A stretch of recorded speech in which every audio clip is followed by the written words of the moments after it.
Entrevista de Rogério Ceni após a derrota do Bahia para Jacuipense. Veja o que ele falou. Nós tínhamos amplitude com Iago e com Arias no primeiro tempo, mas nós não conseguíamos vencer os duelos, não conseguimos criar 1 contra 1, e o Pulga é um jogador de mais 1 contra 1. Nós construímos da mesma maneira, no mesmo posicionamento, né? Só Rezende passou a defender mais como lateral, mas na construção foi a mesma coisa, Rezende com David e com Nico, Arias espetado. Ao invés de ter Iago na ponta, nós tínhamos o Pulga na ponta. Foi para dar um pouco mais de contundência, tentar levar vantagem no 1 contra 1, já que nós estávamos gerando o jogo pelos lados. Só que não conseguimos mesmo assim ter... Aliás, o Pulga até ganhou alguns duelos. Depois nós tentamos também com o Kaique ter os dois por fora para tentar, no lugar do Arias, para ter amplitude com os dois e defender com apenas 3 jogadores. Mas no que criamos, não conseguimos converter em gols. E eu acho que no primeiro tempo, principalmente, tivemos a bola, tivemos o controle do jogo, mas nos momentos de 1 contra 1, realmente nós não levamos vantagem pelo lado do campo. E sim, era para tentar vencer o jogo, claro que era para tentar fazer mais gols e vencer o jogo, não tenha dúvida. Boa noite, professor. Falando até de ter a posse, de mandar no jogo praticamente, a gente pode dizer que hoje também, no segundo tempo, o time corre daquilo que o Rogério prega quando passa, de certa forma, pelo menos o que passa pra gente, jogar de forma desesperada em busca do gol de empate de qualquer jeito, mandar a bola na área de qualquer jeito, tentar dribles desnecessários. É um temperamento ali, um comportamento, não sei dizer diretamente, mas de desequilíbrio que não pode acontecer? Exatamente. Eu acho que nós começamos a jogar bola na área, tudo que eles queriam que era que a gente jogasse bola na área, né? Então, se você dá amplitude com o Kaique e com o Pulga, é para cumprir a amplitude, não é para ir para dentro e deixar, por exemplo, o Lúcio vir para fora, que não era para isso que nós colocamos.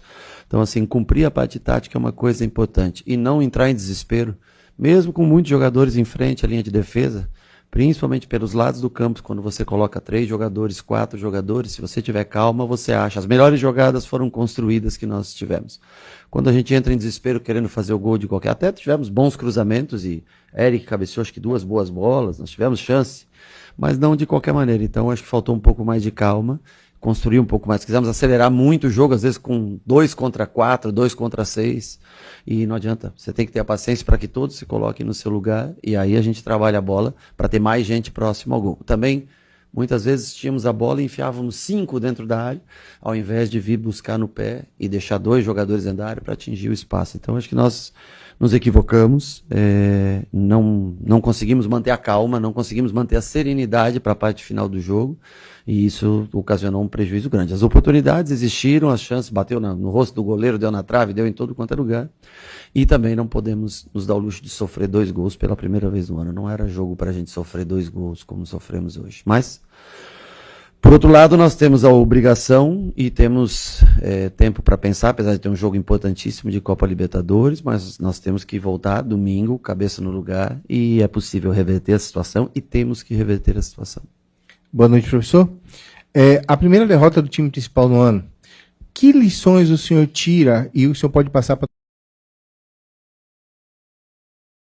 fazer o clube se tornar mais forte depois disso? Bom, sobre a parte de campo, acho que a minha resposta anterior encaixa muito. Sobre a parte fora dela, é que se você não se mantiver concentrado, com seriedade, se você não se mantiver focado, independente do campeonato, as coisas podem acontecer de maneira que a gente não espera. Então, assim, é uma semifinal de campeonato baiano, era obrigação nossa vencer o jogo hoje, continua sendo obrigação nossa estar nessa final, e nós temos que fazer por onde. Mas às vezes o poder de concentração baixa um pouco, o estádio tinha 50 mil, hoje tinha 20 mil, o jogador às vezes não, pensa, puxa, é um campeonato. Então assim, nós temos que concentrar, chegar lá no ponto mais alto não é difícil, mas não é impossível.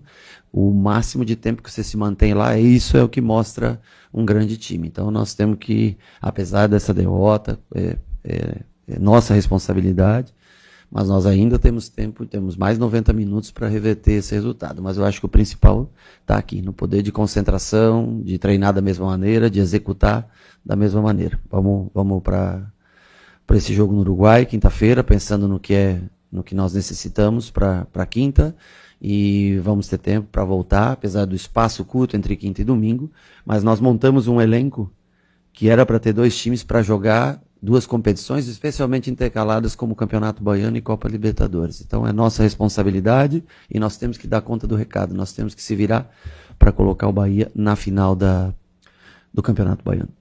Boa noite, Rogério Ceni, Linho Santana, Portal Notícias no Ar, KS6 TV.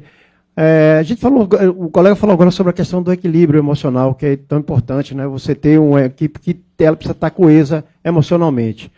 Dentro dessa perspectiva, como é que você analisa a próxima partida e se existe uma tendência de haver modificações na sua formação para o próximo jogo contra o jogo de volta, no caso, contra a Jacuipense? Nós temos que ver primeiro qual o time que vai entrar em campo contra a equipe uruguaia, para depois a gente analisar o domingo, né?